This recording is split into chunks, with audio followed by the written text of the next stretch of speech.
Hello everybody and welcome to the 52nd episode of the Alienverse Predator Galaxy podcast. This is your usual host, Aaron Percival, or as I go by online, Corporal Hicks, and I'm joined today by two special guests, Dane Hallett. Hey mate. And Matt Hatton. Hey. And these are two guys whose work you'll probably seen a lot of on social media and on the forums. They have nebulous sort of responsibilities on the film, so it's hard to sort of nail down a title, but I've settled on Illustrators. Does that sound about right? That'll do us. So if you don't recognise the names, these are the guys that are responsible for the kick-ass David illustrations that were hung up in the Necropolis sets. Also, they did other work. It's not just that, but that's what they're. It's what the spotlight's shining on at the minute, isn't it, in terms of post-release stuff and what you guys did? Yep. So before we do crack on and start nerding out, though, I did just want to thank you both for taking the time to come and chat with me and answer some of my questions. And I was also hoping that before we got into Alien, you could just give us a little background on yourselves, who you are, what you do, and the why and how you got into the industry. Sure thing. Matt, you want to go for it? Okay. I started out in advertising, graphic design, that sort of thing, moved into freelance illustration, and I'd done comics and that sort of thing. And basically I got a call from Alex Press one day asking, because he'd seen some comics, to say, do you want to come and do storyboards?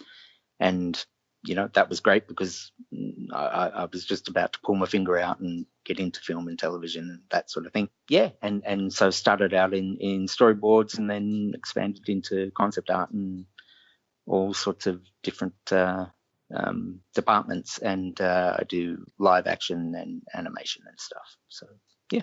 Cool. Dane? Yeah, man, I'd always wanted to do movies as a kid as well.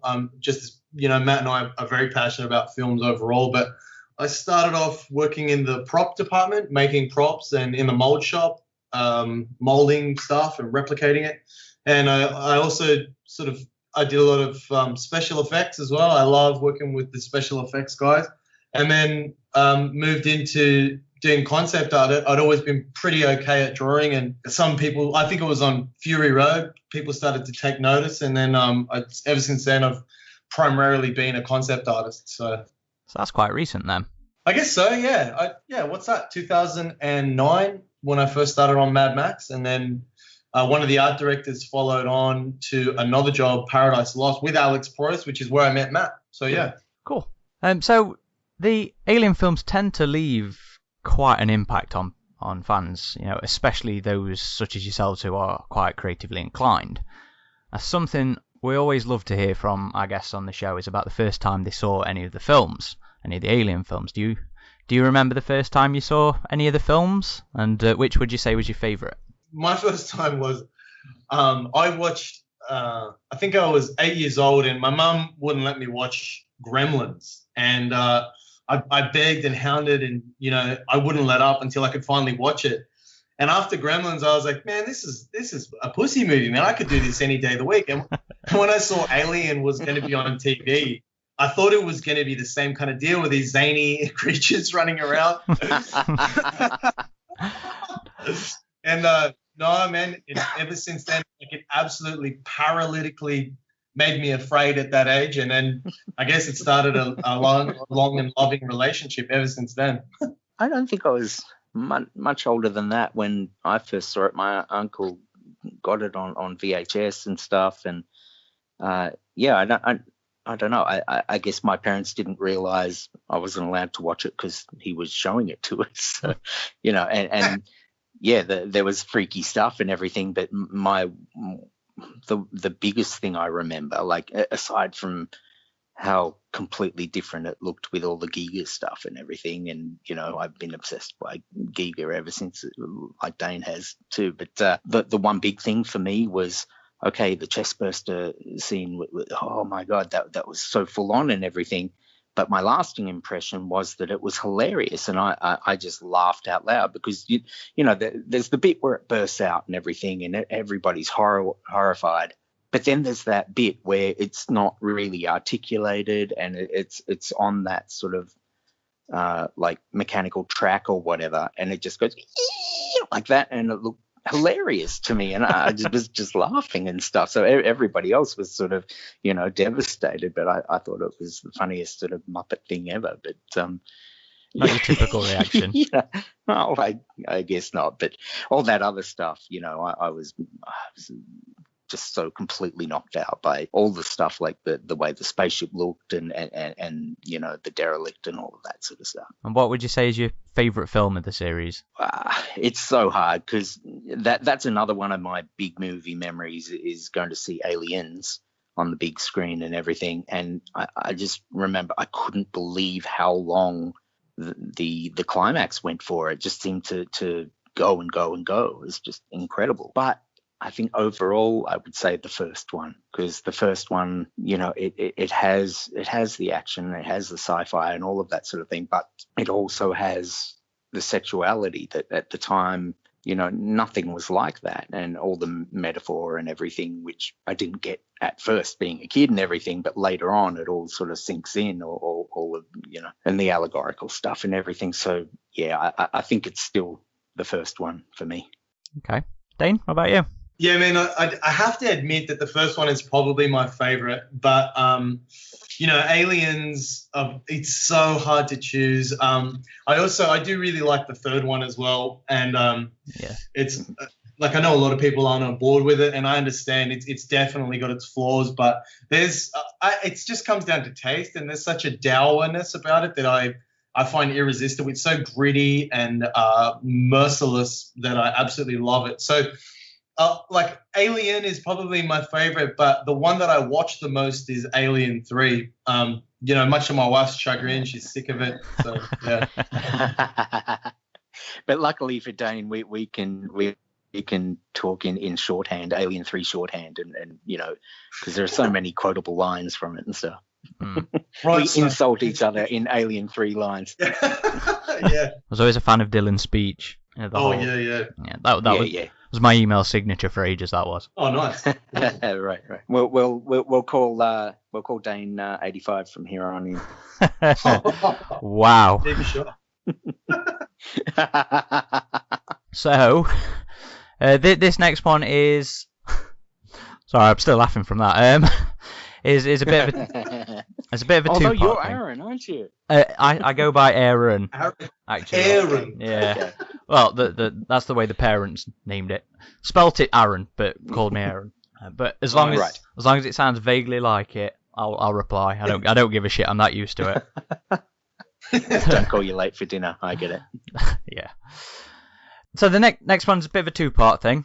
Covenant is essentially Prometheus 2, while being a little bit more of an Alien Zero. I was wondering what you both thought of Prometheus, and would you have been as excited to work on the film had it remained more of a Prometheus film without the aliens? I would have,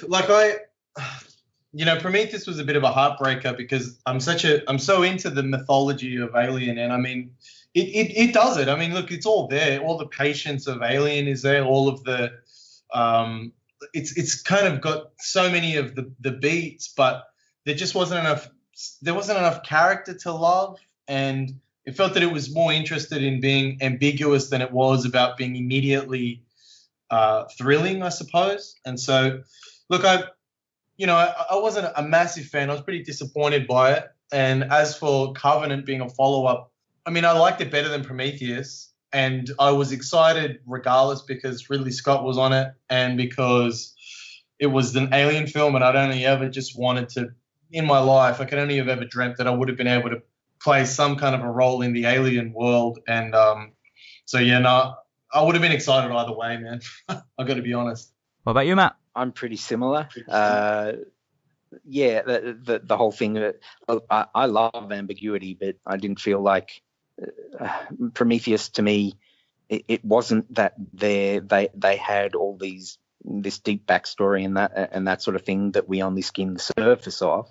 It was more like, no, we'll just not explain the stuff and we'll be mysterious about it, which isn't the same thing at all. Yeah. And yeah, it looked amazing, and I do think the character of David is great, and you know, it was sort of worthy of being up there with the other films and that sort of stuff. But yeah, look, for me, it wasn't just an overall meh thing. I loved certain things, I hated other things. And like Dane, I felt that this one was better than Prometheus. But even there, and I don't know, it starts to get foggy for me because you split yourself into two pieces where it's the as objective as you can be fan, and then there's the you having worked on it and known certain story things that could have been, and that, I don't know, that you feel were better that didn't happen in the end, and that sort of stuff. Like things like everybody's down on the whole Orem chest burster, like leaning over the egg and that sort of thing. Whereas we saw a draft where that was handled, in my subjective opinion, much better, because it used the characters and the audience and all of that to build suspense, and you could act because you know, okay, have a look, this is great. But he says, look, it's fine, I'll show you. And he leans over the egg, and he knows because he's David, and we know because we're the audience and we've seen alien movies before, that it's because he's not alive and everything, and nothing will happen. But Orem doesn't know that, so it builds suspense and everything, and then there's a reason for him to think, oh, it's okay to lean over the egg, and then he gets got. So there's good payoff for multiple reasons. And then, you know, in the final film, losing that, I thought was one of those things where you're like, oh man, but you already had it sort of down, you know. So funny thing, and you'll always have your own things that you latch onto that you felt would have been great and that sort of stuff. So it's a strange sort of double-sided thing. Yeah. Getting onto Covenant more specifically then, how did you both become involved with the film's production? And then a bit more specifically, how did you become the ones responsible for David's illustrations? We've worked with the art director before. And so when, well, for me at least, when I heard it was coming to town, I've told the story a few times, so everyone could just tune out if they've heard it already. But so I can tune out then. Yeah, go for your life. When I knew it was coming, I wrote an email to the art director, Ian Gracie, and I just said, this is supervising art director, and I said, look, I know, like, I didn't want to bug him with any questions. I said, I'm not going to annoy you with any questions. I just want you to know that no one could draw those monsters better than I could. And that's not an ego thing, by the way. That's just because I was trying to get the job. And and then the other thing was, I said, and you'll never meet anyone who loves Alien as much as me. And I just left it at that.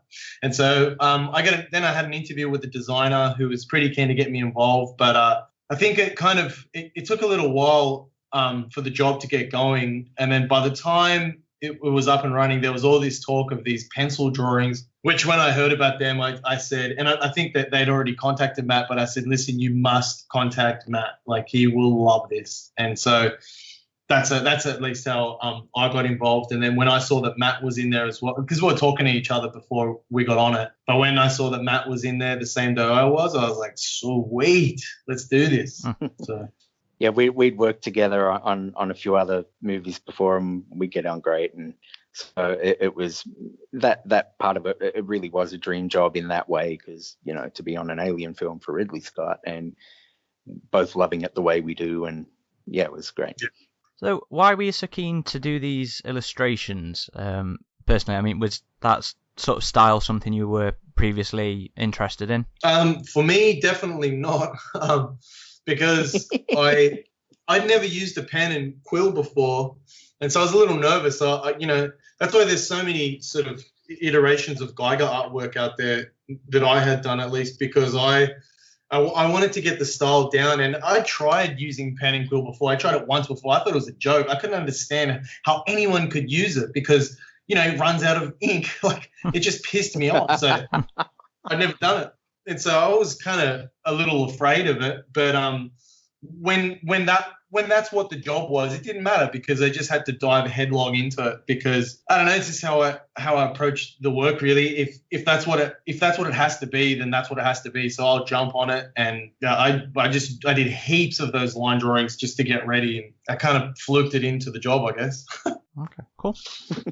If I remember rightly, you've both sort of spoken about and shared audition, in quotation marks, illustrations, showing Ridley that you guys could do the style that he was after. Did you choose which of Giga's artwork you were going to be doing in this style, or was it a case of make me something that looks like this kind of thing? Yeah, there was a couple that Ridley that he was keen on, like where he felt that this is what the film is going to be. But I just looked at the catalogue of stuff that I felt would be relevant, and I just did any of those. Okay. Matt, you were saying something? I did the ones that you didn't do. Oh, just that they'd said, here are a few Giga pieces that we think are appropriate and that sort of stuff. And Dane did certain ones, so I did certain other ones that weren't the same, and that sort of Giga. Oh, yeah. The whole thing was, here is, a Giga piece from Necronomicon. We want you to do it like Giga, but with the crucial thing being not in airbrush. You have to do it in charcoal or cross-hatching or whatever, because these are the old school sort of tools that David will have. Because technology sort of stopped as it's the dead planet and all of this sort of thing. I don't think they explained all of that to us, but basically it was do it like Giga but in charcoal or yeah. So Dane, you touched on this a little bit, talking about doing lots of the style to work up to it, but did you do any specific preparations for working on Covenant? Did you binge on the original films or study like Giga's work or any of the other artists, stuff like that? Well, Alien is a regular watch. We have to, do we? Yeah. I watch Alien pretty regularly, but I didn't watch it when I knew it was coming. I was too scared because I didn't want to be aware that I was participating. It was too surreal, and I didn't want to watch the film because it would just I would be so hesitant to get involved. Like, I don't know, it just creeped me out. So I refused to watch it. I usually watch them pretty regularly. Anyway, so I didn't do that, but I did start drawing some Geigery stuff, which, as I've explained that before, that's what ended up being the drawing that was on the cover of the art book. There was that creature that I did, and I did a couple of other stuff just to get ready so that when I walked in to show anyone, just to prove I wasn't a stranger to the world, About you, Matt, did you do any specific preparations?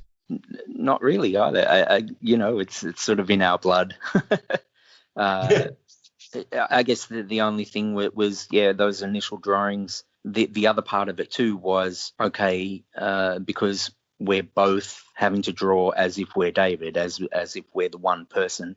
They gave us some reference of Rembrandt's pen and ink cross-hatching that he'd done on these shells, and Leonardo for like anatomical drawings and that sort of thing. So trying to get into that space as well, and I was trying to put Giga type language in there. So even if it's a plant, have striations and have it segmented like Giga would, the ribs and all of that sort of stuff, but as working it in, as a structural thing, that maybe that's how, botany is on that planet, that sort of stuff.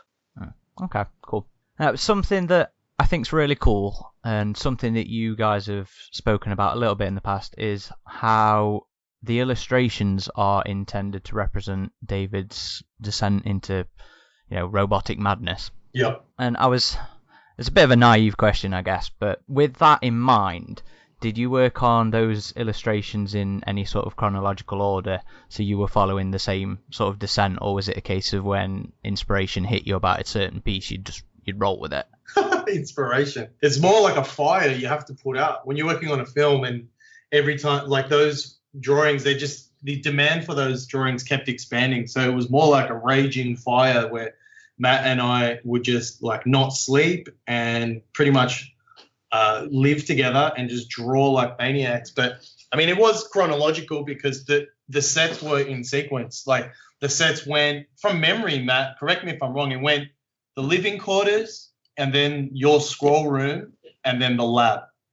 So, and which was good because the lab had the most amount of drawings in it, and the scroll room, Matt's scrolls, they required the most amount of detail because, they were going to be full screen hero pieces. So Matt had to like meticulously work those things over and get the likeness of Shaw down. So yeah, no, we did. We, in some way, it was kind of chronological, but it's only incidental. It's according to the schedule of the film. Okay, so that just worked out nicely for you guys. Yeah. I guess so. Yeah. Dane, you mentioned the artwork earlier, actually, and it's that warm-up piece that you did that's pretty much just been repurposed for use on everything with the word Alien Covenant on it at the minute. Yeah. In the context of Covenant, how did you envision that particular piece, that particular creature related to the film? Yeah, no, so the most exciting thing, like, and Matt and I were both, because we had to do the living quarters first. So that was where Matt and I did the most stuff together, because that was the first set that was up. So basically we had to do our homework before we could have our dessert, you know? So we had to do like plants and shells, and which admittedly was still fun, but, you know, we just wanted to draw aliens and facehuggers, and then also, of course, the mutilated Shaw, you know, like that was so exciting. Like Matt and I did so many like pencil iterations. Matt did heaps more than me, but I've got quite a few where it's just pencil iterations of basically disgusting torture, abuse. Like, you know, I kind of looked at it like it was a serial killer love affair, you know, like it's that kind of crossing the line between genuine affection to obsessive connection. And so I felt that the creature would match the world, because especially in the lab, because it would look like something that maybe David created it, or maybe it was just a fantasy of what he might be able to do with human genetics, or maybe he hypothesized what the xenomorph genetics might do to human genetics, you know. So I felt that it was appropriate to have in there. I deliberately hung it right above the door because I was pretty stoked with it. So I deliberately hung it right above the door so you could see it. Yeah, I really like the idea about you not quite being sure. As Dane said, you know, is it something that has happened over those 10 years? I like where it contradicts itself, and, you know, which do you believe, or can you believe any of it? And the irony of, you know, if they're just drawings and they're actually sort of his creative artistic output, then that's a very human creative thing. But, so, you know, if it's real, if it's not real, I really like, you know, all of that stuff, and that it works within itself, even if it does. I continued that on with the final Shaw drawings, where yes, they do contradict each other, and they do look different to the body that we see, and that sort of stuff. So, and we know David is the unreliable narrator. So, you know, all of that stuff is already there, and, you know, you're playing with that. And I like that, because, again, you get back into the ambiguity of it. We both went hardcore in those initial drawings and stuff, and they were a bit too hardcore for Ridley. But they said, you know, be nasty, go full on, and that sort of thing. This is a horror movie, and we're like, yeah. And we went hard, and most of them were just rejected outright. And I've told this story before, but we were laughing because we were devastated, because the feedback was like, what is wrong with those guys? And so we were sort of so down, because, you know, most of them did get through. On the other hand, it was a badge of honor, because, you know, we grossed out Ridley and that sort of thing. So that was very, very cool. But and in the final ones too, I wanted a lot of that sacrilegious imagery. I don't know how much of it comes through, because the stuff is very, very cut down and fast and that sort of thing. But, you know, I love all that stuff of the Madonna whore thing, and he venerates her even as he desecrates her, and all of that stuff. You know, it's good meaty stuff to get into. So yeah, that was fun. And the whole what's wrong with these guys thing's actually quite a nice compliment, because it puts you right up there with fucking Giga, doesn't it? You know, I'm sure the same stuff was said of him. He was telling a story of that he told it. Ridley told us that you know, some of that stuff is a bit much for me. It's a bit pornographic. I'm like, yeah, well, yeah, it's Giga, right? Yeah. But it was funny to hear it from his mouth. One of the coolest moments was we're having a brief with Ridley. We're having like a review session, and he just walks up. And I think Matt and I both had about, I don't know, 4 to 8 drawings each, like laid out on the table for him to review. And he looked at him, and nothing really blew his mind straight away. And he just picked up one of the, I don't know what book it was, Matt. It might have been The Making of Alien, or it could have been Necronomicon. I don't remember. But Ridley picks it up and he just casually starts flipping through the pages, like he's kind of just getting distracted. And then he just starts talking to us about working with Giga. He was like, oh, you look at this phase here. You can see this phase here. That's when he started to lose it. That's not, but back here, look at that. That's beautiful. That's absolutely beautiful. And Matt and I were just like, yeah, bro, let's talk more about this shit. Let's keep going. Matt, something you just said perfectly segues us on to my next question, actually, which is that you've, described David as being an unreliable narrator. Now, while there's some similarities between your illustrations and the prop in the film, I don't think there's probably any doubt that Shaw was actually mutilated by David. So, this is kind of another 2-part question. I'm sorry, there's so many of these fucking things. Ones where I've just got to run on. So, what do you think David did to Shaw? And was that time gap in between Prometheus and Covenant ever really fleshed out for you guys? Or, the folk working on the film, did you have an idea of what had cracked off in, that time frame? Well, no, not really.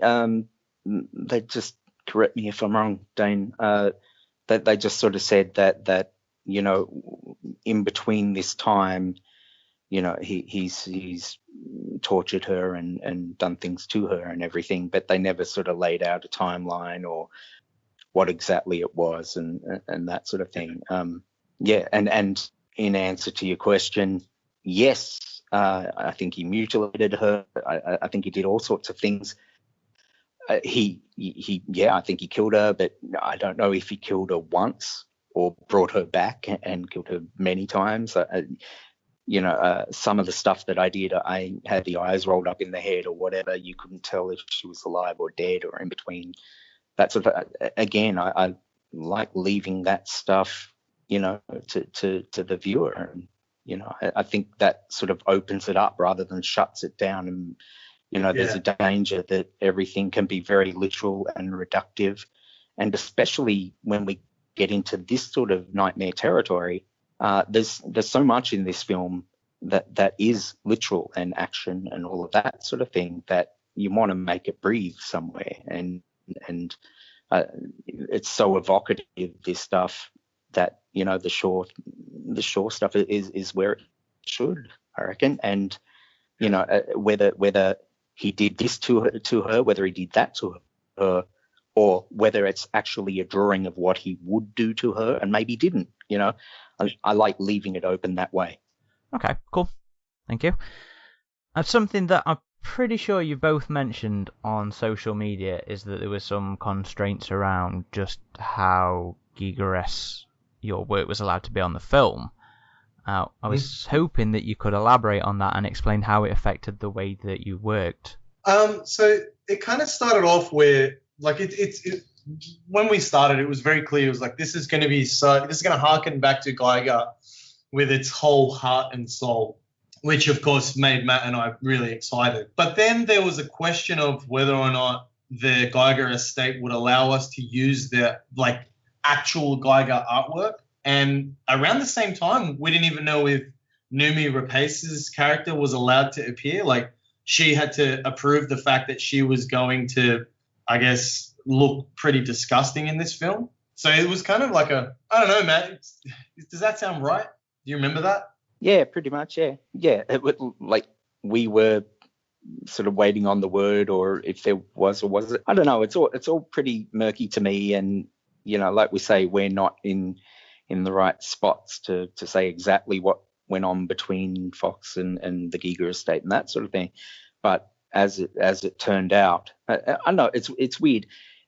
And as a freelance illustrator and everything, I sort of get this, because it's murky sometimes where you're doing work for a production or for a client or whatever, And Giga did design, even though Necronomicon 4 was what pricked Ridley's ears up and that sort of thing and brought him on, by the same token, Giga did the Xenomorph in its final state and everything, and all of that sort of language for the production. So I don't know if Fox thinks that's theirs, because it's still as much Giga as it is, 20th Century Foxes and that sort of stuff. But I'm just, speculating here. But I do understand that it can be a bit fuzzy. So maybe that was part of the whole negotiation thing. But yeah, we were told in the end that, stay away from exactly this or that, which was sort of confusing because, man, that is what the alien is. So how do you not do that? And how do you not make it like Giga? But I think that's why things were a little more organic looking and not quite so many hoses and ribbed hoses and that sort of stuff. But you know what? At the end of the day, I feel like that works for the chronology anyway, that these are earlier versions and protomorph or whatever you want to call it. And, even the way it ended up in the film where the aliens are running on all fours and that sort of stuff. And it's sort of like, early man to Homo sapiens or Homo erectus, or where they stand up and walk on their, the 2 feet and stuff. So maybe it still leaves room in the timeline for when we get to Alien. That's when it becomes the big chap, So, I'm cool with it. but yeah, it is a little fuzzy to me. Okay. Matt, this is something I've asked you about on emails, but I thought it was something that people would be interested in to hear on the podcast as well. Mm-hmm. So your artwork that was found in the scroll room, Ridley had spoken in the past about how the Hall of Heads and this whole citadel was supposed to represent a place that contained all the knowledge of the engineers. Do you think that the rest of those scrolls that Daniels didn't look at were also David's work, or were there also engineer texts on old-fashioned scrolls in there? I'm not quite sure, but I think probably both, because he has been there 10 years and he's been scribbling away, and he's probably pretty fast being a robot and all of that sort of thing. On the other hand, the whole thing with the engineers, all of that classic ancient civilization sort of imagery and everything would say that, yeah, they were into doing stuff on scrolls and stuff too. That's why that room was there in the first place. So yeah, I'm sure there was a load of that stuff. There's a specific piece of Shaw that you did, which I think is the first one that you actually see in the film of David's illustrations, where Shaw's head is in some sort of freaky cone-shaped thing that's sort of what's going on there? What's that piece? What's the story behind that? Okay, so I did a whole bunch of drawings that were like, okay, well, what's this whole, where does the facehugger thing come from? And I thought, maybe it's like plants like exhaling oxygen, that whole rebreathing thing, but it wasn't completely literal like that thing that's sucking on a head. I do, like everybody, and I get that everybody thinks it's got the ovipositor down a throat and all of that sort of thing, but I don't know that it does. I think this is like an early proto sort of thing. And me, when designing it, it was like, well, I don't want to make it completely clear if it's, plant, animal, or mineral or whatever. It's this early proto sort of shape, and it's where he's investigating and fine-tuning and all of that sort of thing. So yeah, maybe it is keeping her alive, but maybe it's just the breathing part of it. I had another sketch where he's feeding, I think it might have been a female engineer, her own lungs, or maybe it was a male one, I can't remember.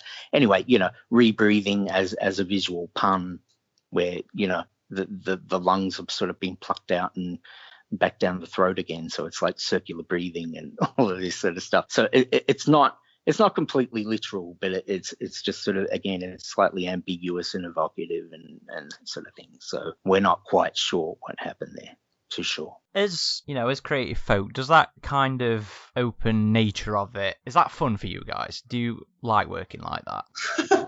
like I can speak on behalf of Matt, like absolutely yes.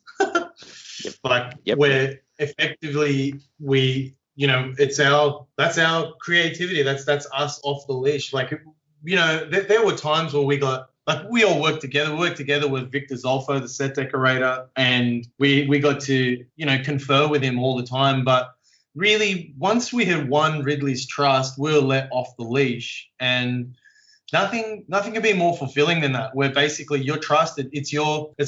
You've got the language down and you're trusted to be creative, and that's just what you've always wanted. It's the stuff that you don't even really get to do on big budget films.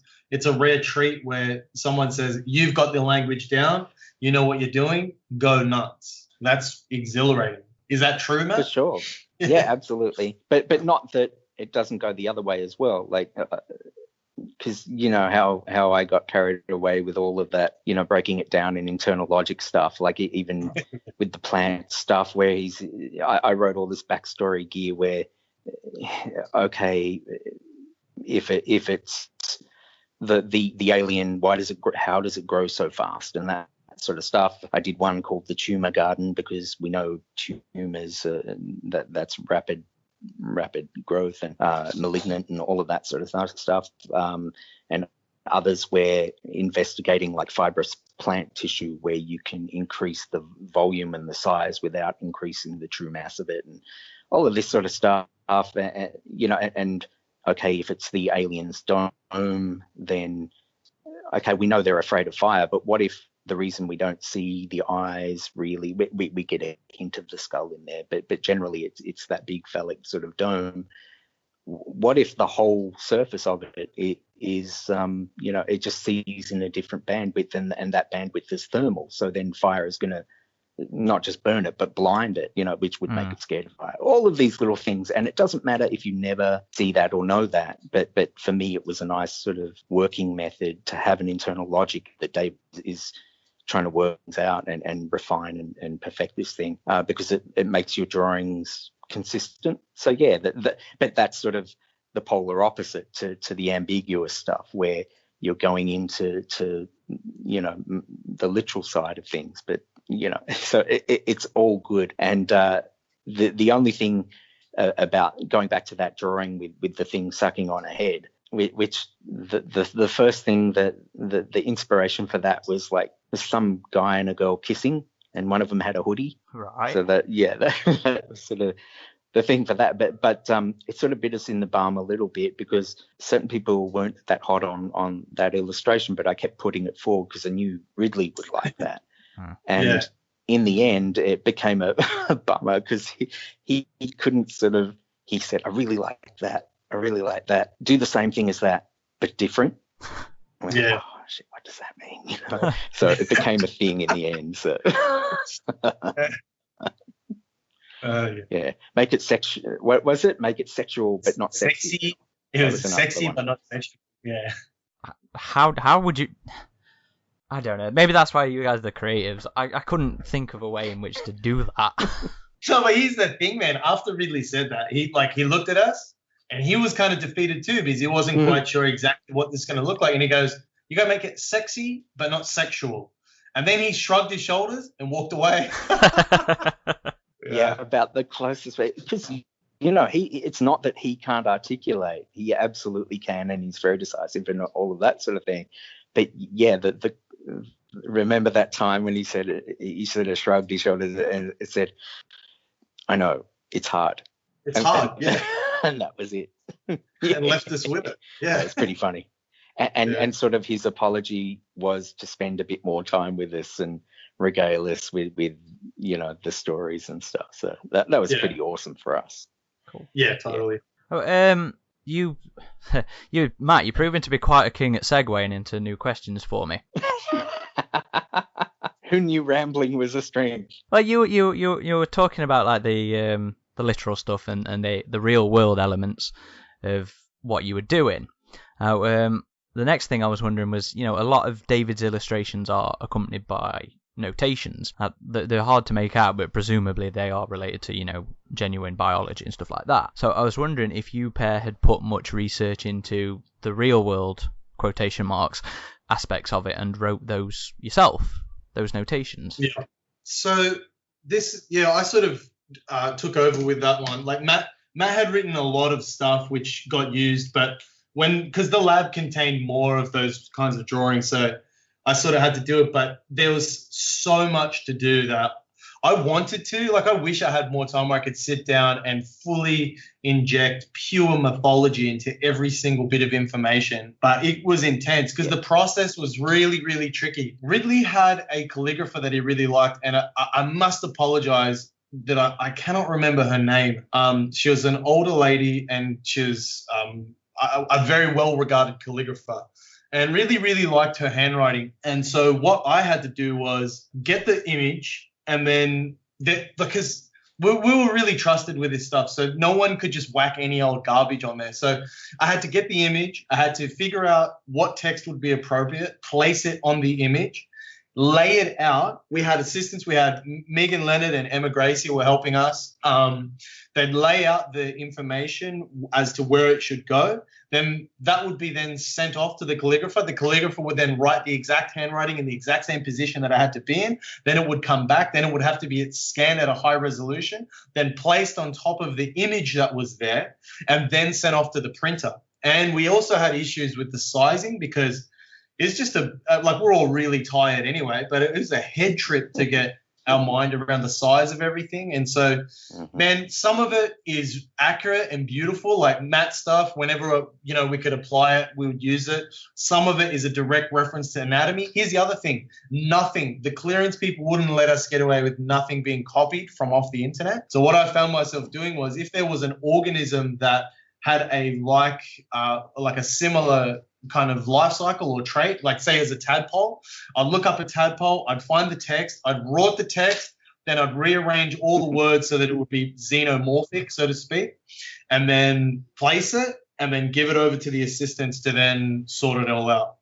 So it was so convoluted, and it weighed so heavily on me at the time. But because that was down. When it was all sort of cooking, and the lab stuff was, the pressure was on by then. Like most of my stuff that I wrote and everything, all that backstory stuff, that was much earlier on. And I was going home at night and cooking stuff up or whatever. Just to be clear, that was much earlier than when it was all coming down on Dane's head with the lab. So. You've both, this is going to be another one of those massive run-on questions, so again, apologies. You've both shared pictures of yourself with Ridley on the set of Covenant. Yep. So, bunch of questions to do with Ridley. So, how involved was he with your work, and, what was it like? I mean, Matt, you're there with your nerd shirts on, which is awesome, but, which he didn't realise, but that's okay by me. He would probably you're fired for being a humongous nerd. Yeah. Well, I wanted him to have a dig at you for your Predator shirt. When I met him at the press junket, I purposefully avoided saying the name of the website because he's massively outspoken about that, isn't he? So yeah, he is. Yeah. Well, I'm glad that was an obscure shirt, the Predator one. But yeah, in answer to your question, it started out that there wasn't much interaction at all, and then as time wore on and we really got into the those more full-on sets and got more specific, then he was much more hands-on, which was really great because, like I say, by the end he was sharing anecdotes and that sort of stuff. But for a while there, when we did get to see him and lay everything out on the table near the video village and stuff, like, Dane, you remember that time when I had all that stuff there and he just came along and said nope, and then he went. Yeah. Fucking hell. I'm like, that's great, but you're just going to say that to the next lot now because give me something here, But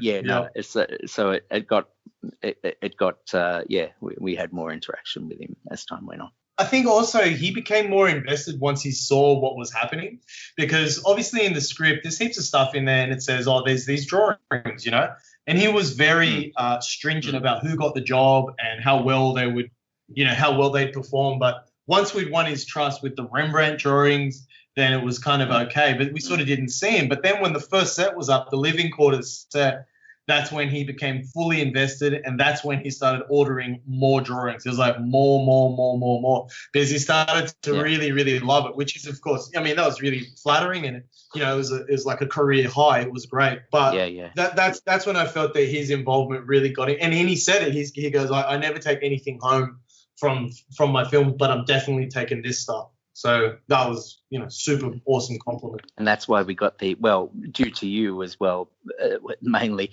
But that's why he agreed to have that little bespoke photo with us. Yeah. Well, I felt so lucky that actually happened because, usually I feel unprofessional. Yeah, thanks. Yeah, I felt bad, but stuff it. Let's just go. But usually I would feel unprofessional, but because I knew he was such a fan of the work, and because he's a great artist himself. So, and sure enough, when we got to meet him properly for the first time, we could have easily just had a glass of wine in our hand and just sat down for another 4 hours and just talked about art. He is so passionate about that stuff. So, I think after he saw the artwork, he developed a genuine interest and connection to us in a way, because he's into art. He's into fine art. He's into all that stuff. I guess that's probably why it's in the script, I guess. But so, yeah. Do you remember which one it is, which piece he took home with him? Which pieces? For me, there's an egg drawing. I haven't shared it yet, but I know he was super proud of that.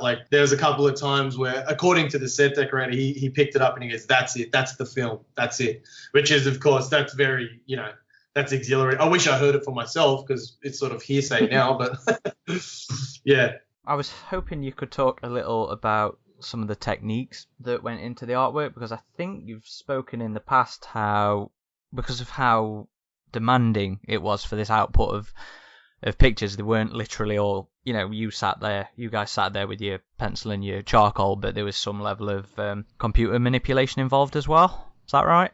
Yeah, totally. Mm-hmm. We started out pretty traditionally, but like Dane says, once it was it went from 30 to 60 to 100 to whatever, we had to, what we call Frankenstein them, to fill out background and that sort of thing. So yeah.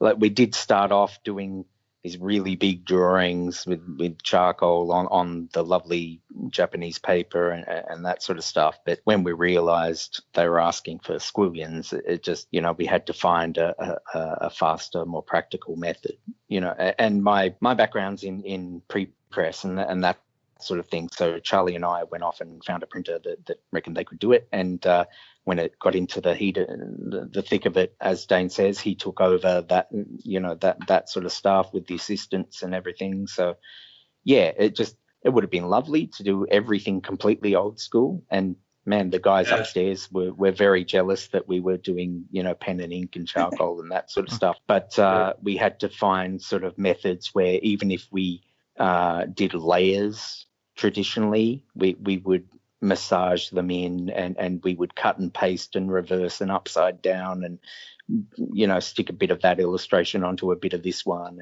and just because there was so much and Dane mainly for that massive lab set, which just swallowed up the drawings like you wouldn't believe.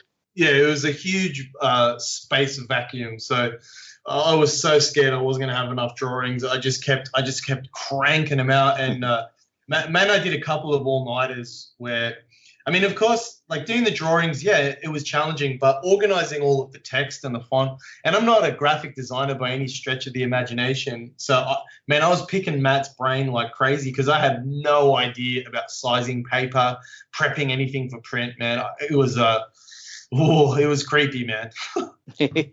But you did it. Yeah. Here we are. This is something that, Matt, you touched on a little bit earlier. Was there anything specific that you guys personally created or maybe read in the script that didn't make it into the final product that you wish would have been there? Yeah, there were a few things. That, like I say, I liked that earlier iteration of the Orem thing. What else? There's stuff. Dane, do you remember when there was the whole thing of the what do you call it? When you stop dangerous stuff getting into the country and that sort of Quarantine. What do you call that again? Oh, the satellite. Yeah. They had that, like the quarantine sort of net over the planet. Yeah, I forgot about that. And I think a touch of that is still in there, where he drops the bombs and they seem to spread over an invisible sort of shield. Right. But then they break through and that sort of thing. But and it makes a lot. Well, to me, this was in the final film. It's mainly that Tennessee decides, oh, okay, it's going to be rough. I don't know if the ship will hold up because it's not supposed to enter atmosphere, blah, blah, blah, that sort of thing. But I'm going to go anyway. And they do for a bit and then say, okay. But there was this whole thing earlier on where they had to fix the satellite and to try and take that thing down so that they could get through this electrical storm thing. It seems like there are just skerricks of that now, but that was a much bigger part of it. Can you remember any other things?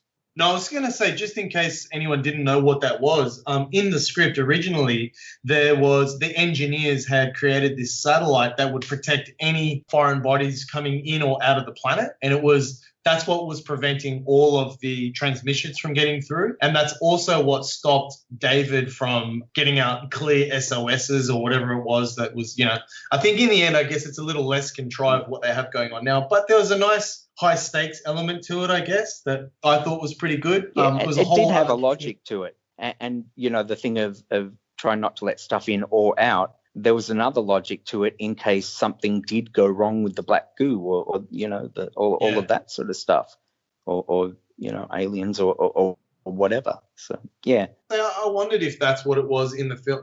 I recently just saw it again in China where they cut everything out of it. What was that Reader's like? Digest version. Dude, it's an absolutely nuded version of it. Some of it's better. Like, the backbursting scene at the beginning, I feel like was a little stronger because you see less of it. It just felt kind of creepy. But everything else just sucked. There was like spontaneous deaths that you couldn't see.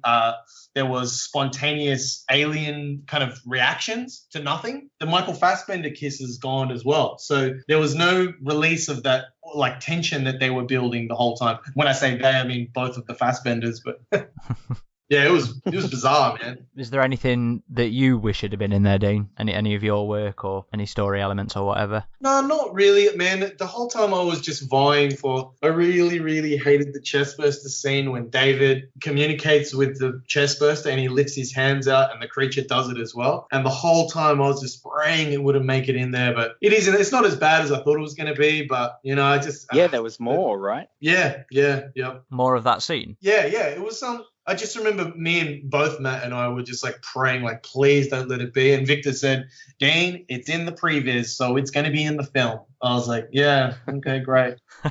No, but in terms of stuff being in there that was in the script, there was a log cabin, I remember. There was, I don't know, there seemed to be more sort of character building dialogue as opposed to like sort of just moving things along for speed, I suppose. But I don't know, there was, like, I know everyone knows that there was supposed to be the neomorph versus the xenomorph at the end.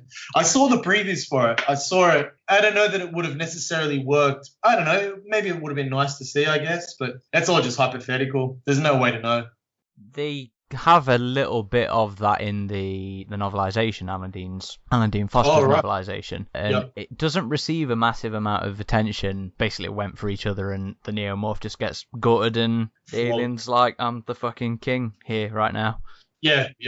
That's what it looked like in the previews. In the previews, he does like a WWE stance, like he's like, I'm your god. No.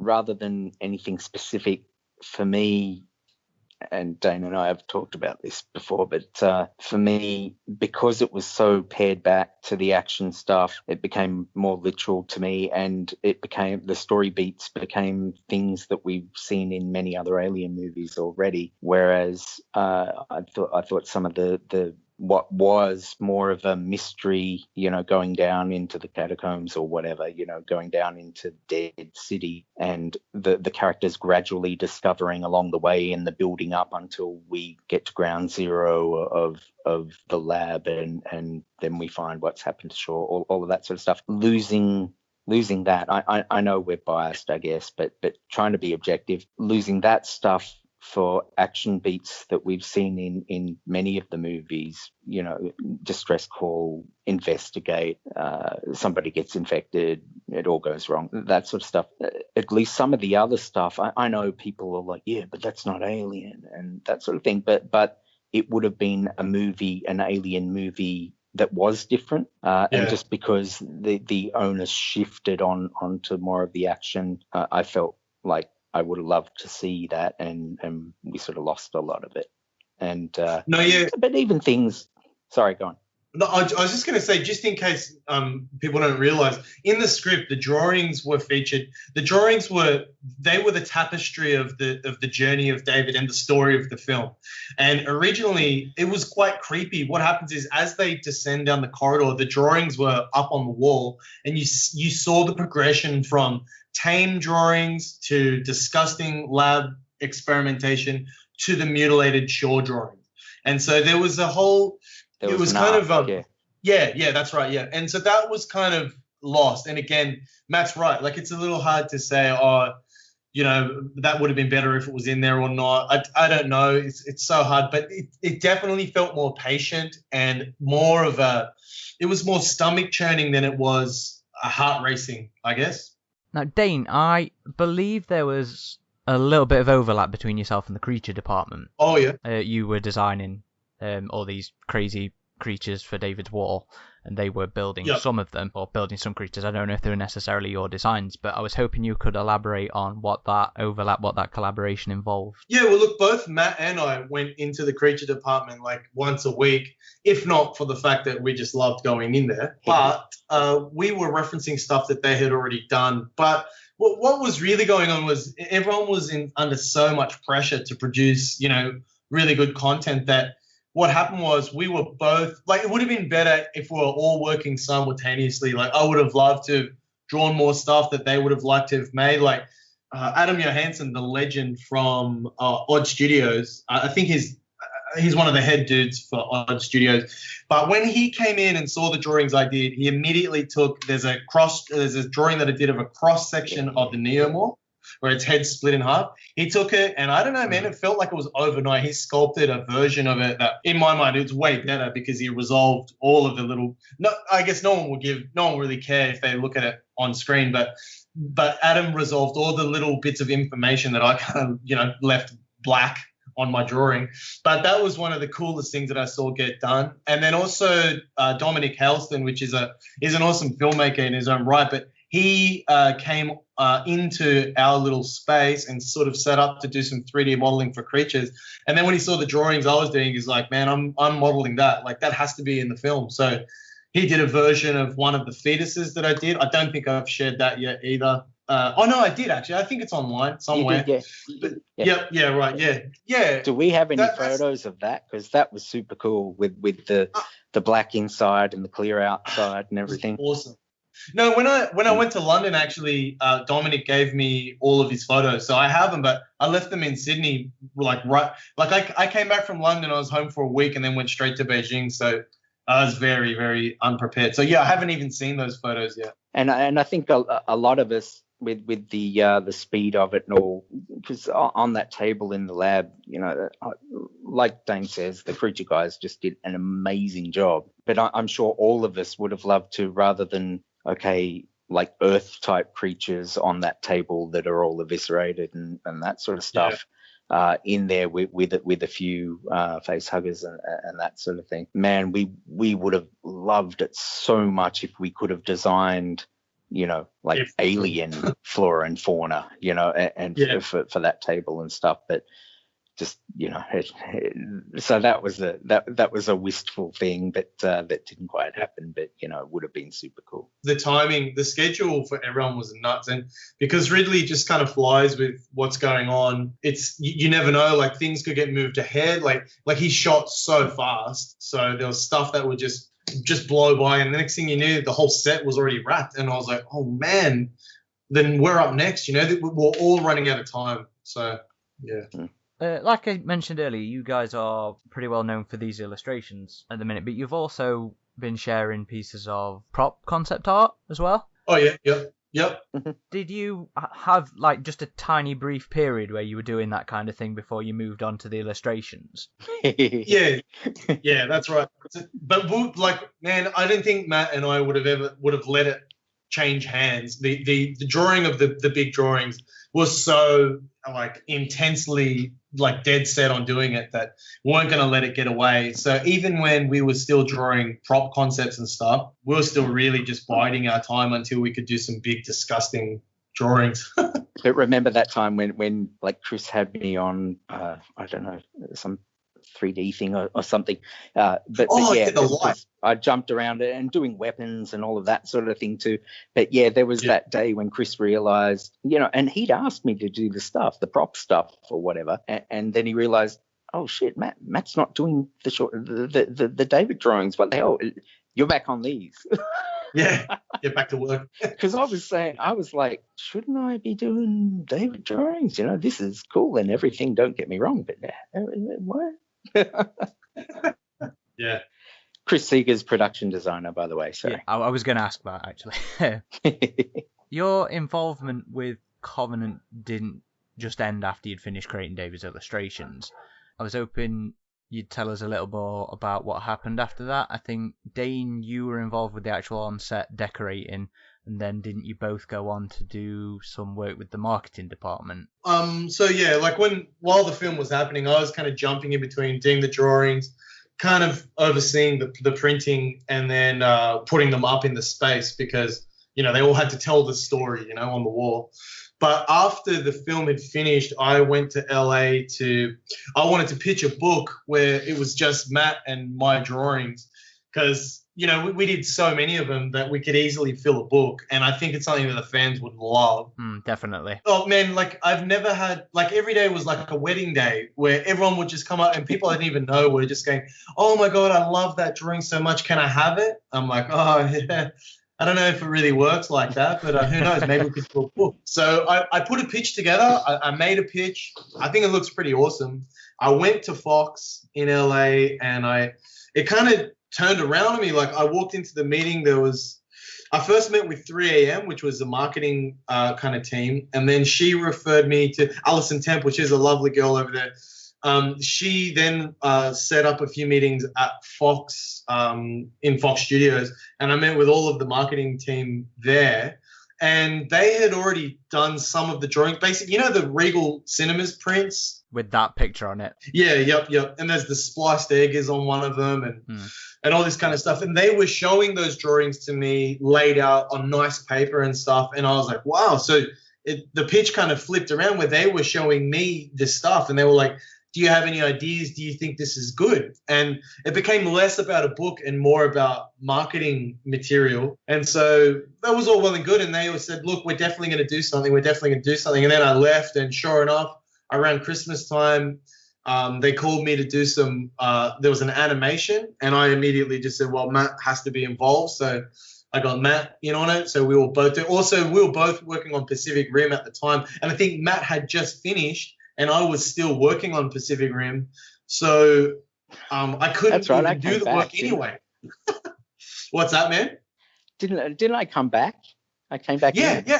Yeah, you have to come back in because you'd already packed all your stuff. And yeah, because I couldn't even do it because I was still working on the other job. So yeah, then we kind of split. Matt sort of took over that one because because Matt didn't get to do much of the creature stuff, and of course we both really wanted to do it, and so Matt really spearheaded that one. But we ended up they didn't use it in the end, and then I moved on to Aquaman, and I think Matt was still in Sydney at the time. Because Aquaman was an interstate job. And then I got a call from a different bunch of guys from Fox, which is where we did the Instagram carousels. But I don't know what, I mean, we finished that stuff relatively early, but it didn't manage to hit the internet until really close to the release date of the film. So they kind of got lost, I guess. But the funny thing about the egg too was that I felt like, instead of coming out just before Christmas, that Easter was surely the perfect time for that opening egg. Yeah. Did they come to you with specific ideas for the marketing stuff? Yeah, they did. Yeah, at first they were kind of, open to hear what I had to say, and I wanted them to sort of know, look, I represent the fan community. I'm the guy that buys this stuff. I'm the guy that's excited about the film. That, like, I'm the archetype of the kind of guy you want to impress. So, I think that I could offer some kind of insight as to what might get people excited, or the fan community excited. And at first they were kind of open to it. Then it kind of changed, and they were just really like, they really wanted to tell me what they wanted. I sort of wish, like Matt and I had this conversation where I wish I knew that we had as much freedom as we did have in the end, because we could have taken charge of it. But I didn't know that they were very, they were very clear with what they wanted at first, but then it kind of got a little bit, I don't know, the brief kind of evolved and changed. And then even those carousels, they became animation things where they were originally meant to just be photographic matte paintings, which of course that would take ages to render concept art up to the point of photographs. It's a monumental undertaking. And so, I told them, we need at least, I forget, Matt, I think we gave them like 6 weeks or 4 weeks even. I don't know. But yeah, it kind of changed and evolved. So yeah.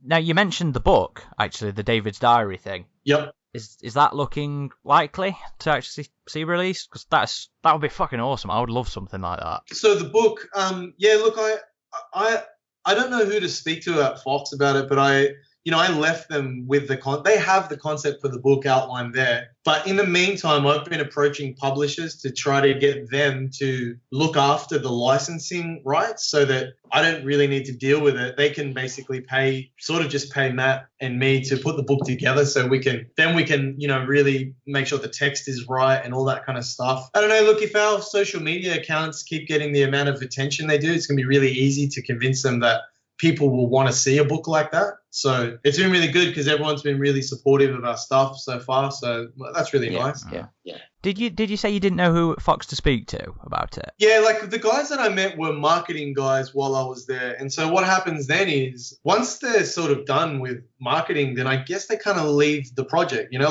like the film is done making its money at the box office, and that sort of concludes their obligation. Then after that, it's really nebulous knowing who's going to oversee the future potential money making of the franchise, because that you could release that book in 5 years' time and people will still be just as interested in it, I may be able to help you with that. Oh, fantastic. Excellent. Great. Let's do it. Yeah, I'll drop you a message with the name of the guy who's essentially looking after all the licensing stuff at Fox itself.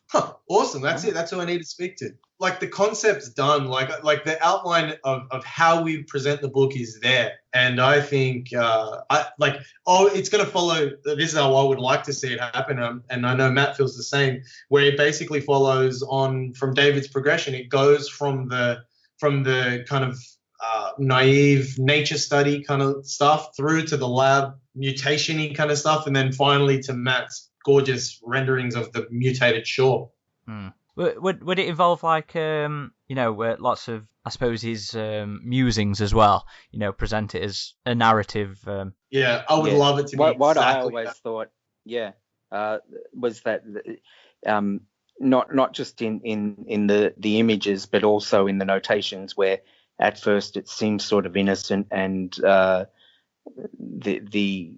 the notes are all sort of scientific and seem reasonable and everything, and then the actual writing starts to deteriorate a bit and like it gets more arrogant and so it just, you chart the hubris and then by the end of it there's actually less writing as his mind is going more, and so when you get to the shore drawings, there's not much text at all because he's off with the pixies by then. Yep.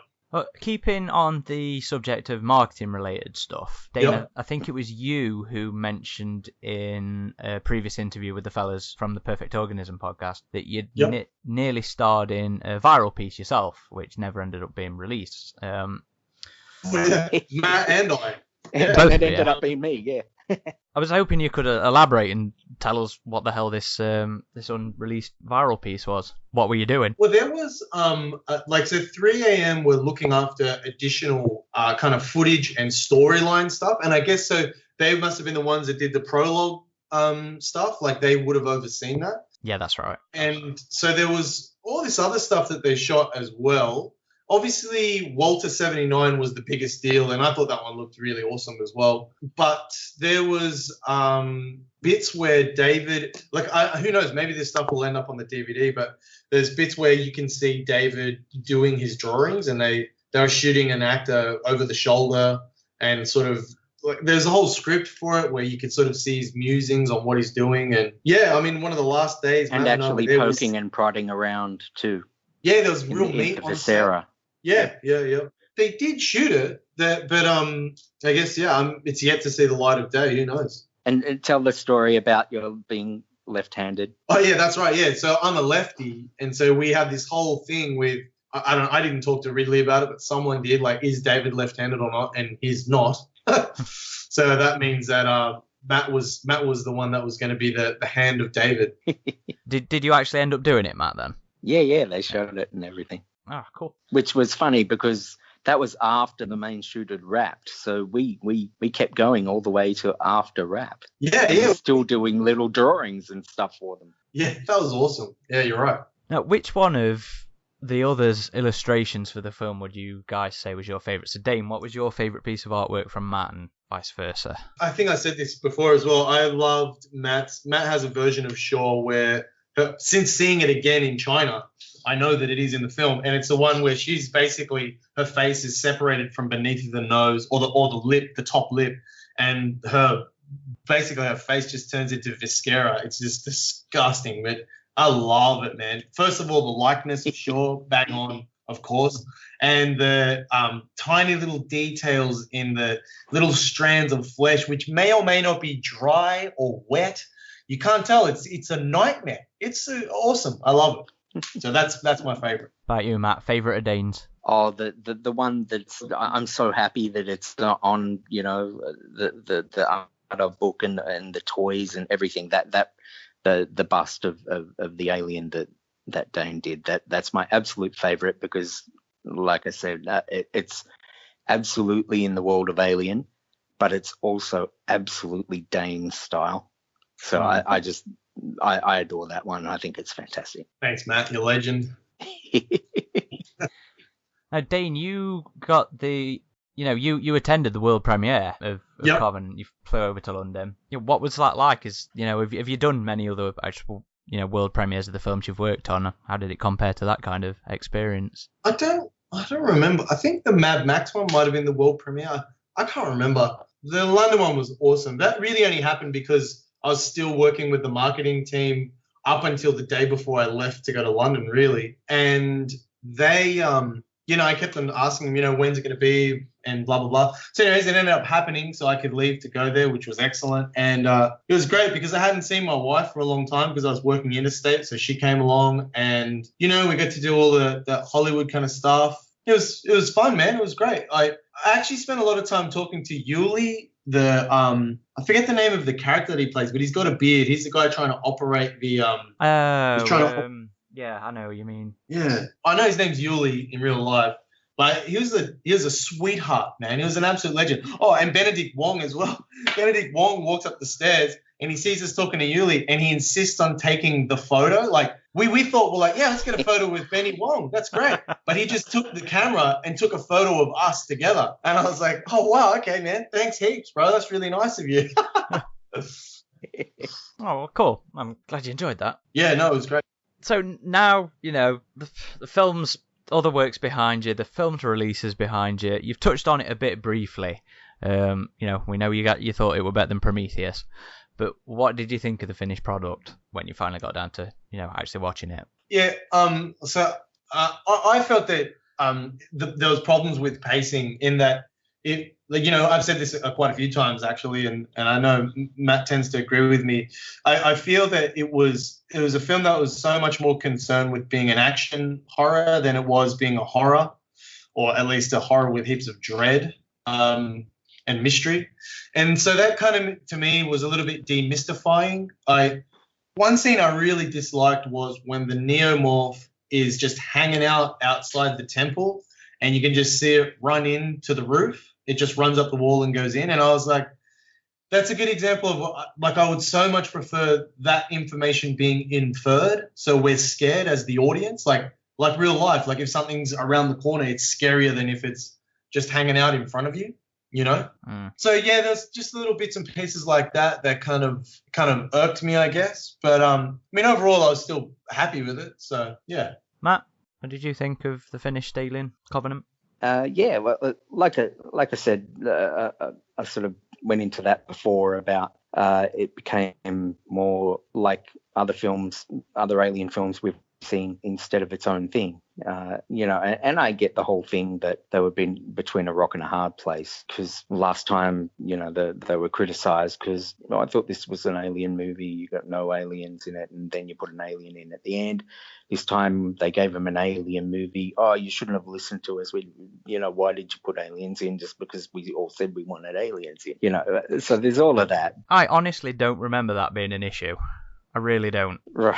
Okay. Well, I don't know. I read a lot of stuff on from fans and stuff that there are a bunch of issues, and again, I would have liked more of that sort of mystery and build up and suspense and that sort of stuff. Like and even within the action stuff, when they're on the platform at the end there, and the xenomorph is on there.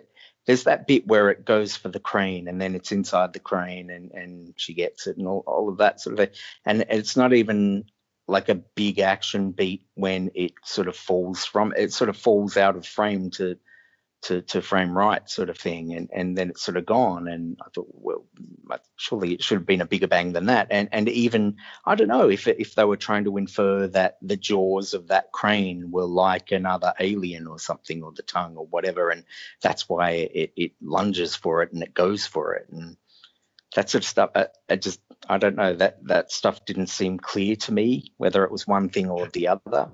But other stuff I did like. Again, like I say, it was a constant series of ups and downs, not just general shrugging of shoulders. You guys have something of a unique perspective with the films you work on, and something I'm pretty much always curious about is the perceptions you have while working on a film compared to how you would feel about the finished product. Do you ever find yourself, or in the case of Alien, did you find yourself thinking it was going to come out one way and feeling completely different when you saw it all put together? Did you have a sense of what you thought the film was going to be, and when you were working on it? Well, for me, I guess it was just that thing of, where did all the mystery go and the build up? Yes, yeah. I just tried to forget that it was ever going to be released. I kept telling everyone before it came out, I said, right now it's Schrodinger's cat. It's the best film that was ever made right before release, and I was happy to just believe that forever. But, after having seen it, I guess, I really did I just wanted a little bit more, like Matt said, it's a bit more mystique. And so I was a little bummed that was kind of not really there. I mean, overall, it was pretty similar to what I thought it was going to be, I guess. I don't recall being surprised. I thought, when I did Mad Max a few years ago, I thought that movie was never going to be released, let alone be a good movie. And so, man, I was so wrong about that. I loved the new Mad Max. I thought it was brilliant. Yeah. I'm actually working with a production designer right now, the same one. On another Mad Max or on a different film? No, on another film. We're doing a film in China, a science fiction movie. Can you talk about that one at all? Well, look, I mean, who knows what it's going to turn into. It's still really early days, but it's kind of, to me, it kind of reminds me of a little bit of Edge of Tomorrow and a little bit of The Matrix, I guess. But that's all I could really say, I suppose. Okay, fair enough. Did you guys take home any souvenirs from your time on the set? Did you swipe any props or anything like that? Of course we didn't. Come on, we all know it happens. So I took home the drawing of the creature that appears on the cover of the book. Coincidentally, I had no idea that's what it was going to turn into, but I took that. Other than that, not really. I didn't really get time to steal anything. By you, Matt, have you got anything sat in the cupboards? I got some of the drawings and stuff. Like, yeah, because Ridley did say, "Oh, I want this and that and the other," and we were hoping for a while there that, oh, obviously he means, you know, the one that was used on the set, of course, you know, the printed one and that sort of thing. But, you know, being an artist, he was all, no.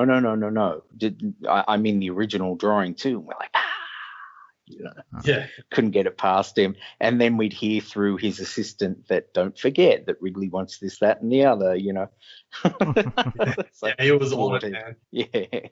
You're both fans of Alien 3, and I think you've got some interest in the production of the film, you know, and the older ideas of it. Yep. Something I picked up on was that there were some similarities between some of the unused ideas from Alien 3 in Covenant. Did you ever pick up on that? You know, and if you did, what did you think about that kind of thing? What kind of ideas? Personally, I think that the Neomorphs are essentially William Gibson's new beasts, he called them, from Right. Yeah. the very first script. And I think in terms of tone as well, I think Covenant is very Alien 3 in that it's very mean and bleak Yes. at times. There's also the look of the alien, like that more organic look, which is you know, quite like the dog alien or the, you know, the bull alien, whatever you want to call it, the runner. And they do run horizontally like that too, because I know everybody, you know, is going on about the CG. It all got replaced with CG, but you know, and while yes, a lot of stuff did, and you know, we loved the Creature Guys stuff so much, but it wasn't like The Thing prequel sequel where the same thing was replaced. It you know, that it went from being upright and walking upright like a man to running on all fours and, like in the wheat fields, faster than a guy in a suit, even on a harness or whatever, possibly could. So, you know, and Ridley does love building stuff and having real stuff. So, you know, it wasn't all as simple as the usual bar CG humbug, you know. But yeah, that was a bit Alien 3 to me, the look and style of that stuff. The Wheatfield thing's another thing from one of the older Alien 3 scripts as well. Yeah. That's right. Yeah, that's right.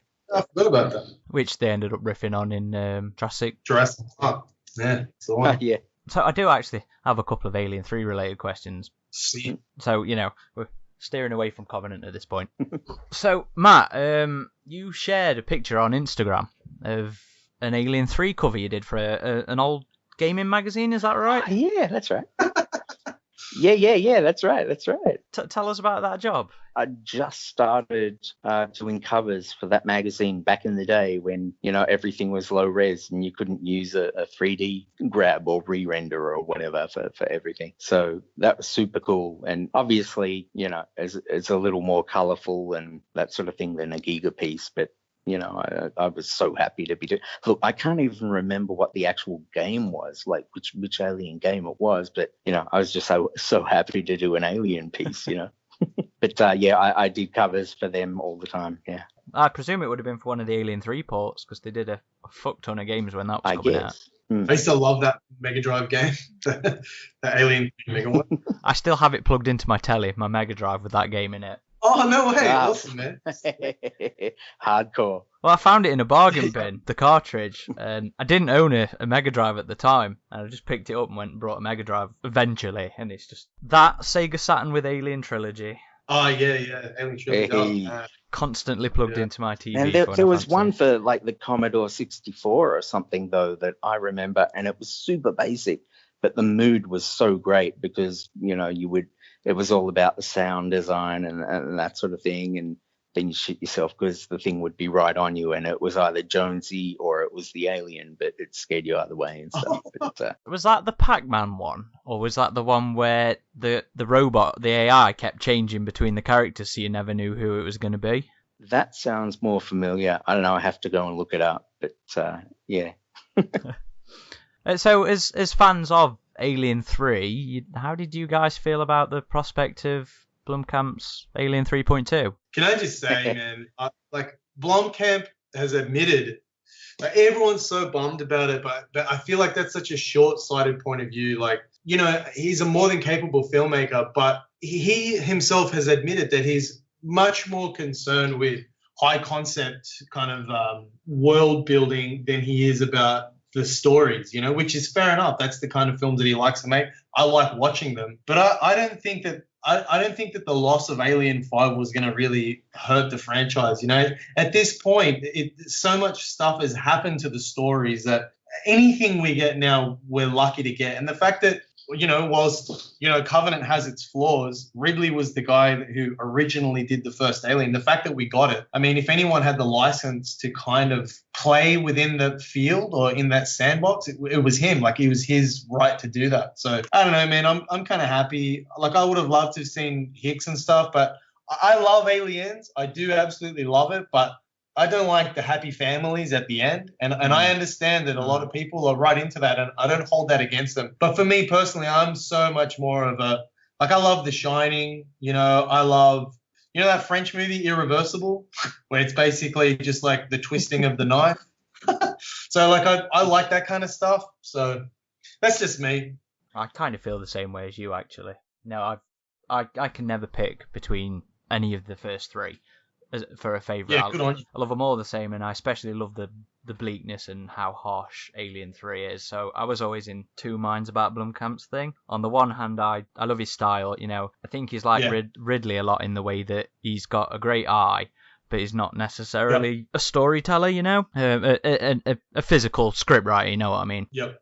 So I kind of felt a bit of relief in that Alien 3 wasn't going to get stepped on. Yeah, same here. At the same time, it's disappointing that there might not be another Alien. So I know that there'll be a lot of fans baying for our blood, but I don't know. That's just how I think Alien 3's got a lot more appreciation over the last 10, 15 years than you might think. I'm assuming you've seen the assembly cut. Yeah, of course, yeah. Yeah. It just seems there's a whole change of attitude. I want to see it all. Like, I'm not somebody that believes in that whole thing of, well, you've ruined the originals. I think that's rubbish. The original is still there. It's still what it was. It's just like the book that the film supposedly ruined is still there on the shelf. The words haven't changed. All of that sort of stuff.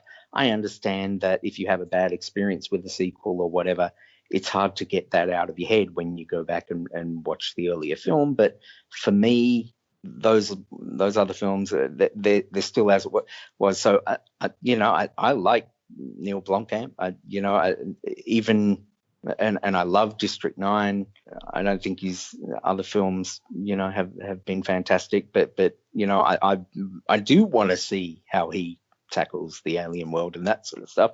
And I really think the fans they're all baying for blood, as you say, and there was so much hate around this movie that I would have been appalled by whether I had anything to do with it or not. Because it seems to me that fanboys used to be defined by their love of a movie or a thing, and these days they're defined by their hate for it. And it's really easy to say something sucks. It's really easy to say it's no good, and you're never wrong.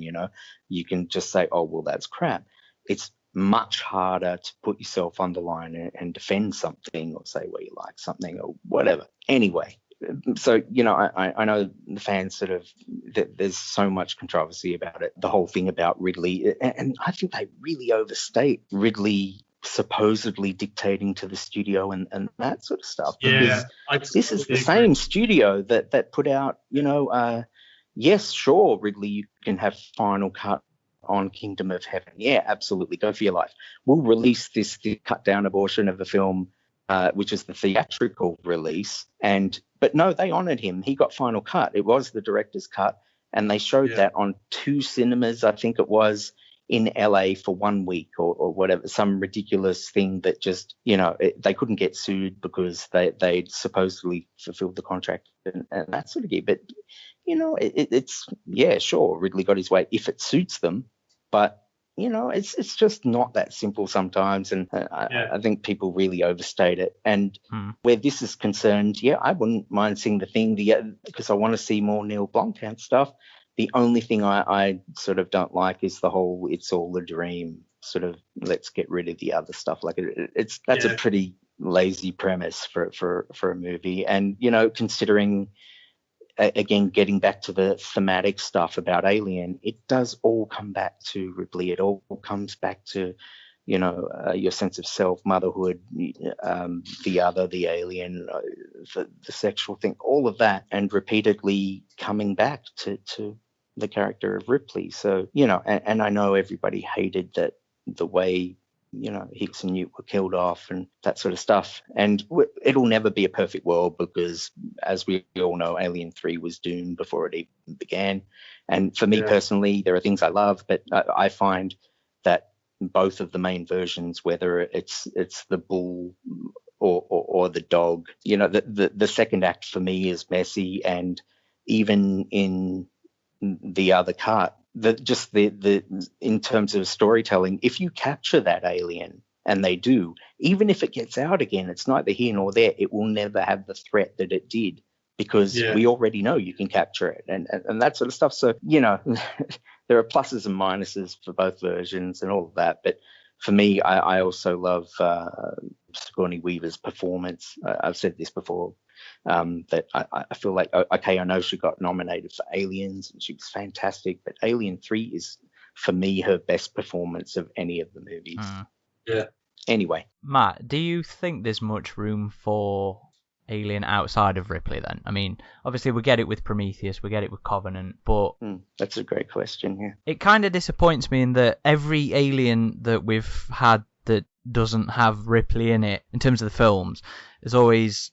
It's a bit of a letdown in some way or another, but Weaver's also been involved in the Alien films that are less than stellar. I mean, I love Alien 3, but I know it's a train wreck at times. Yeah. Resurrection's a parody of itself. Yeah. And see, I love Genet. I think he's phenomenal, but... City of the Lost Children's brilliant. Amelie's brilliant. Yeah. That's one of my favourite films. Amelie was what made me forgive him for Alien 4, But it's just, and I was watching them all with my boy, recently, and it was like, it couldn't be more apparent after those other three. Yeah, just all of the one-liner sort of testosterone bullshit, whether it's from her or the other characters and that sort of stuff. And man, I love some of Whedon's stuff, but I got to find the damn article the interview that he did where he said, no, I'm super happy with Resurrection. They didn't change my stuff really, and blah, blah, blah. Like, there seems to be revisionist history about Whedon got screwed and things were changed and that sort of stuff. But man, I got to find that damn article just for my own satisfaction. I always find Resurrection interesting in that it's the complete opposite of Alien, in that with Alien you have all these talented people coming together and it's a true machine and they make this fantastic film. And with Resurrection you have awesome talented people coming together and it's just a complete mess. Yeah. It's like Assassin's Creed. There was some cool stuff in there. Like, did you guys read the Alien Labyrinth comic? Yeah, I love that one. Matt, you're being the king of segue here as well. Was great. My next question's non-film related. Okay.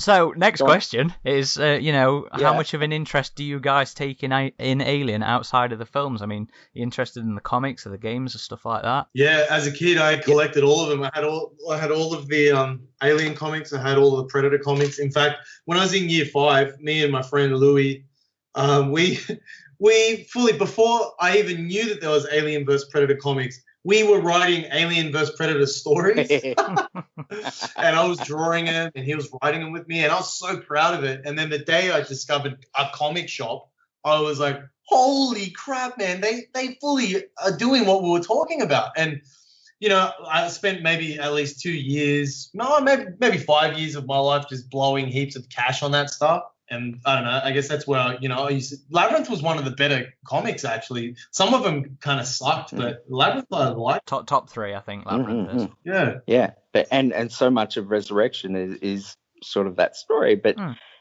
and there were just things for me in the film where it could have been great, like where the lab where she discovers the previous clones or the failed ones and that sort of thing. Yeah. Thematically, that comes down to the crux of what it is for me, and they completely fumbled it, I thought. Yeah. But where okay, we've already got the thing of Ripley being a clone. Is she human? Is she Ripley? She's not the original, but is she still her at the core? Yeah. And I love the thing of well, no, she's part alien. She's mixed. At this point, after all these years, does she even know where she ends and the alien begins? It's all the metaphors are rich and everything. It's that's cool and everything. And when it gets to the lab, that should all she should cave in on herself there. It should all bring it home and that sort of thing. But man, at the end of that scene, that character is no different than when she walked in there, and they capped that scene with a stupid joke. It makes me crazy because that could have been great, but then we're off and firing guns again, and anyway. But as for all the other stuff, I get into it to a degree, and I love the art. I love figures and sculpting and all of that sort of stuff. When it comes to the novels and the comics, I'm a bit off and on, and it's much like Star Wars, I feel, where a lot of it is reductive, where it doesn't open the world up, it closes it down, and they tick and cross things that we've heard before in whatever movie it is. So this alien and that planet name, and let's join them all up, and that sort of thing, where some of it's fantastic and other stuff I think really hurts it, but so I'm a bit scatterbrained about that.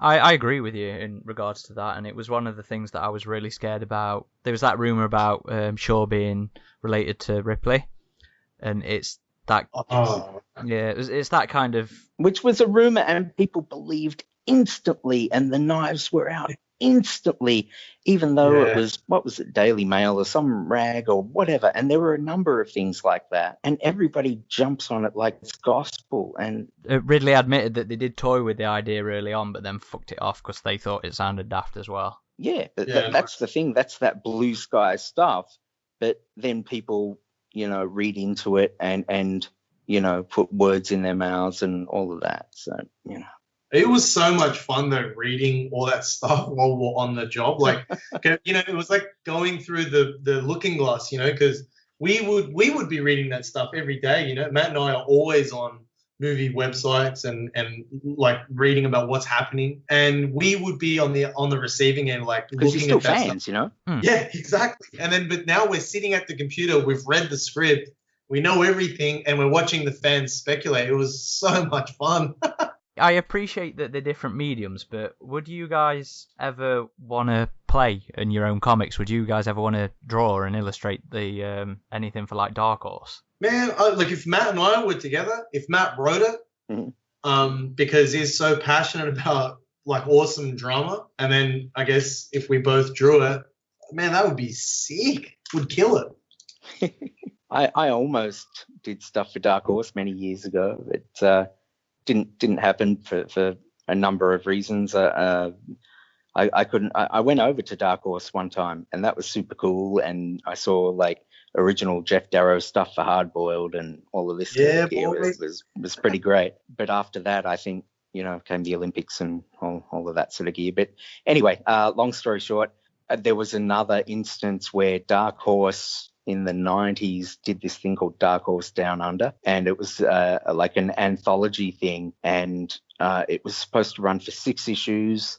I think I was slated for, because as I said before, I had done comics like Aussie comics and that sort of thing. But yeah, so I think I was up for issue 3 or 4, something like that, and it folded after 2. So that didn't quite get there either, but almost. But yeah, we would love to do that stuff. I have to make sure folk are tweeting Dark Horse, telling them they want that kind of stuff. And more Tristan Jones. And even covers and things like that would be so cool.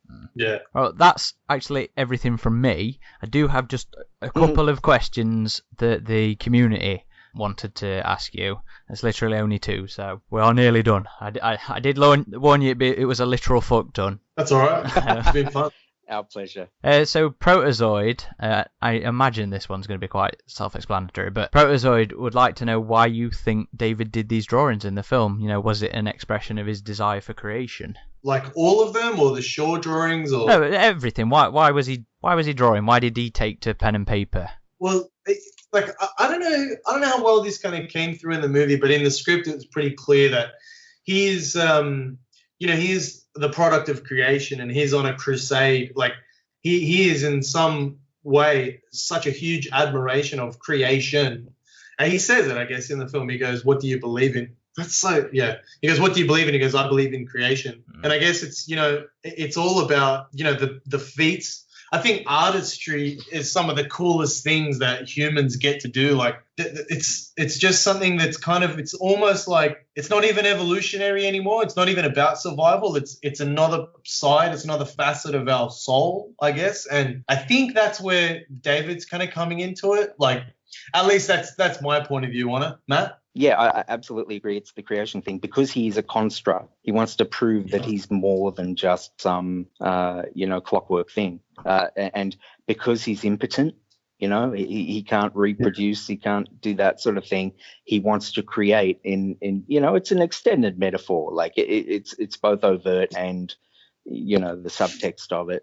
So yeah, creation on multiple levels, and artistically, he's also got the hubris of Wayland, because that's his father figure. Even though he rejects him, he still is the imitation of that. And he's working in the classical style. He doesn't just consider himself a scientist or a robot or whatever.